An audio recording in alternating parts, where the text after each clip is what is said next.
Assalamualaikum warahmatullahi wabarakatuh. Perkenalkan, nama saya Nurul Muzaki, NIM 19/1400007, kelas 5A, Prodi Ekonomi Syariah.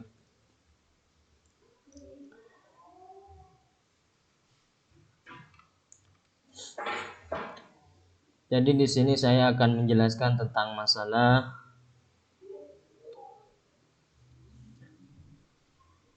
ekonomi internasional, yang mana untuk penulisnya yaitu Bonaraja Purba Dewi Suryani Purba, Pratiwi Bernadetta Purba, Pinondang Nainggolan. Penerbitnya yaitu Yayasan Kita Menulis. Bisa juga kita cari di web atau di Google kitamenulis.co.id. ISBN 978-6840-89-4. Cetakan tanggal 1 Maret 2021. Di sini untuk masalah ekonomi internasional meliputi beberapa bab. Bab pertama yaitu karakteristik ekonomi internasional, yang mana karakteristik internasional menggunakan metode analisis dasar yang sama dengan cabang-cabang ilmu ekonomi lainnya. Sebab perilaku dan motif individu sama dalam perdagangan internasional seperti halnya transaksi domestik. Jadi tidak ada perbedaan antara ekonomi internasional, ekonomi nasional, itu juga tidak ada perbedaan. Sama saja.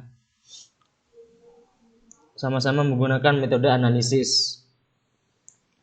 Baik, untuk bab yang kedua yaitu teori perdagangan internasional klasik, yang mana pengertian perdagangan internasional adalah perdagangan yang dilakukan penduduk atau pemerintah antar negara yang diwujudkan adanya proses pertukaran barang atau jasa yang saling menguntungkan. Perdagangan internasional juga memiliki beberapa tujuan lain, yaitu sebagai berikut. Yang pertama ialah memperluas wilayah pasar perdagangan dan meningkatkan produksi, meningkatkan devisa negara melalui kegiatan ekspor barang atau produk, memajukan pertumbuhan sektor ekonomi negara, menjaga kestabilan harga barang, dan efektivitas penyerapan tenaga kerja. Jadi untuk bab kedua, teori perdagangan internasional klasik, yang mana yang dimaksud dengan perdagangan internasional klasik di sini ialah perdagangan yang dilakukan oleh penduduk atau sebuah pemerintah antar negara yang diwujudkan adanya proses pertukaran barang atau jasa. Jadi saling impor-ngimpor gitu. Impor-ekspor, saling begitu. Kurang lebihnya seperti itu. Untuk teori perdagangan internasional di sini meliputi 3 bagian, yaitu yang pertama teori praklasik merkantilisme, yang kedua teori klasik yaitu absolute advantage dari Adam Smith dan comparative advantage dari David Ricardo, yang dibagi lagi menjadi 2, yaitu cost comparative advantage, labor efficiency, dan juga production comparative advantage, labor productivity. Yang ketiga teori modern yang dibagi menjadi 4, yaitu proportional faktor teori dan paradox niontif, teori opportunity cost dan offer curve atau Lecky-Prolan Demon (OC atau RD).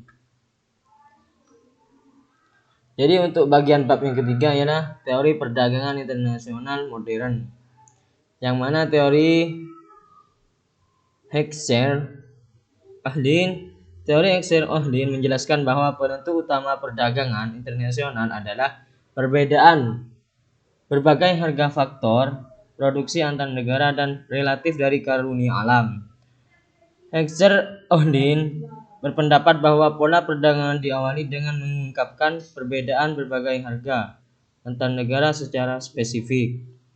Teori permintaan dan penawaran. Berbagai asumsi yang dipakai dalam analisis teori permintaan dan penawaran adalah: yang pertama ialah persaingan sempurna, yang kedua faktor produksi yang tetap, biaya, yang ketiga biaya angkut tidak ada, yang keempat penuhnya kesempatan untuk bekerja.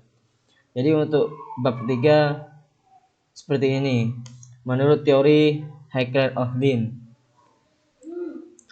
Jadi untuk bab yang kelima ialah nilai pertukaran.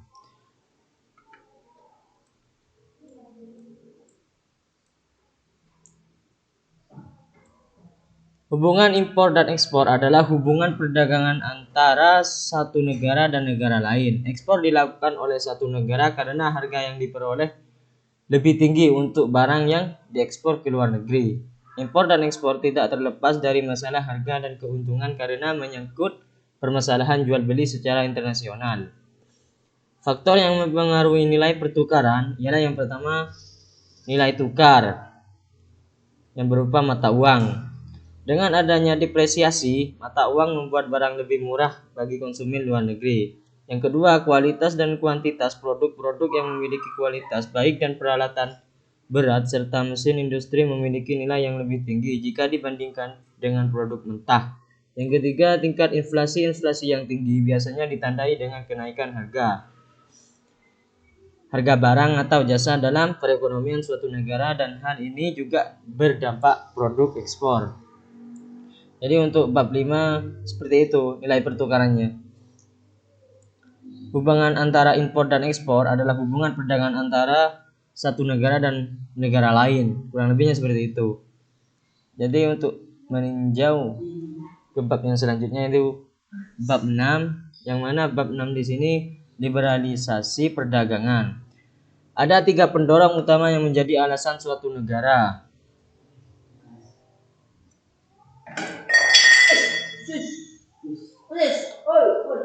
Ada 3 pendorong utama yang menjadi alasan suatu negara melakukan perdagangan internasional dan selanjutnya membentuk kerjasama perdagangan bebas, yaitu yang pertama adanya keuntungan dari pertukaran antar negara yang terlibat. Yang kedua itu fokus untuk memproduksi barang dan jasa sesuai dengan keunggulan komparatif dan kompetitif suatu negara. Yang ketiga, ekspektasi adanya transfer teknologi dengan masuknya produk dari negara dengan teknologi yang lebih maju. Kurang lebihnya untuk bab 6 seperti itu, liberalisasi perdagangan. Untuk bab 7 yaitu perusahaan multinasional adalah organisasi bisnis yang beraktivitas di lebih dari 2 negara.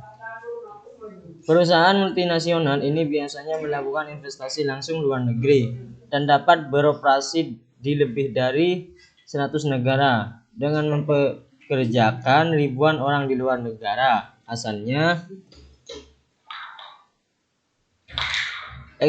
Ekspansi dari perusahaan multinasional dimulai setelah Perang Dunia Kedua.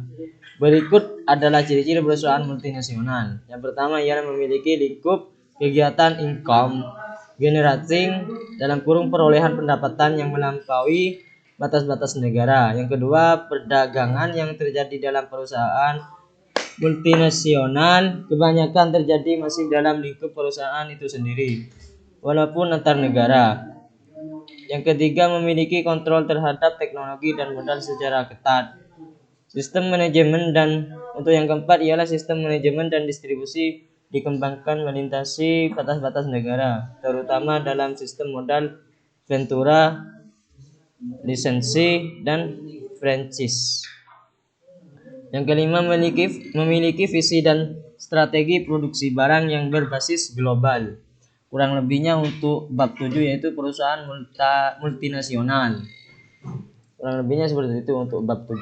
Jadi untuk yang bab yang 8 ialah perdagangan internasional dan pertumbuhan ekonomi. Alinea yang pertama, pentingnya Perdagangan internasional memberikan manfaat dan arti yang sangat penting bagi negara yang berkembang. Kegiatan tersebut memberi arti dalam hal melakukan pembangunan di beberapa sektor.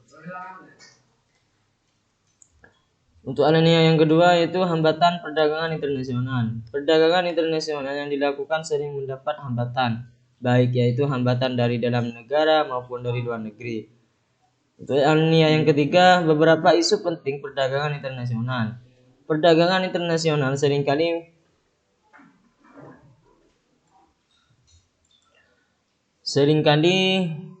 memainkan peranan penting bagi pengalaman historis negara-negara berkembang. Untuk alinea yang keempat, manfaat langsung perdagangan internasional. Pihak-pihak yang berkepentingan mendapatkan keuntungan, begitu juga negara memperoleh keuntungan sehingga pendapatan nasionalnya akan membaik. Untuk bab ke-7, untuk bab ke-8 perdagangan internasional.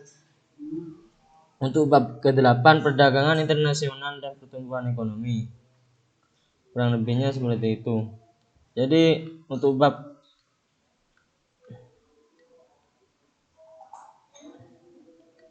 ke-11 yaitu keseimbangan moneter dan fiskal dalam keseimbangan inter dan eksternal. Keseimbangan moneter dan fiskal, keseimbangan kebijakan moneter dan kebijakan fiskal merupakan suatu rangkaian sistem keuangan yang saling kait-mengait. Kedua kebijakan ini akan mengontrol laju pergerakan keuangan secara makro, terlepas dari sifat kedua kebijakan yang dapat sejalan atau saling bertentangan. Namun kedua kebijakan memiliki tujuan yang sama, yaitu mencapai kestabilan perekonomian negara. Keseimbangan moneter dan fiskal dalam keseimbangan internal merupakan suatu faktor yang tidak dapat dilepaskan dalam proses pencapaian keseimbangan kebijakan moneter dan kebijakan fiskal. Meski sasaran dari keseimbangan tersebut mengantarkan pada proses pertumbuhan perekonomian yang berkelanjutan. Keseimbangan moneter dan fiskal dalam keseimbangan eksternal, faktor yang paling rawan dari hubungan ini adalah nilai mata uang, sehingga dapat dikatakan bahwa rupiah akan semakin sensitif pada tekanan keuangan global, yang merupakan pintu masuknya guncangan ekonomi yang berawal dari pelemahan mata uang. Untuk bab ke-11 yaitu keseimbangan moneter dan fiskal dalam keseimbangan internal dan eksternal. Kurang lebihnya seperti itu. Jadi hanya itu yang bisa saya paparkan atau bisa saya jelaskan untuk masalah makul ekonomi internasional. Kurang lebihnya seperti itu. Apabila dari awal sampai akhir ada kesalahan atau kekhilafan, saya mohon maaf yang tidak ada batas. Wallahumma fiq ila aqwamit thoriq. Wassalamualaikum warahmatullahi wabarakatuh.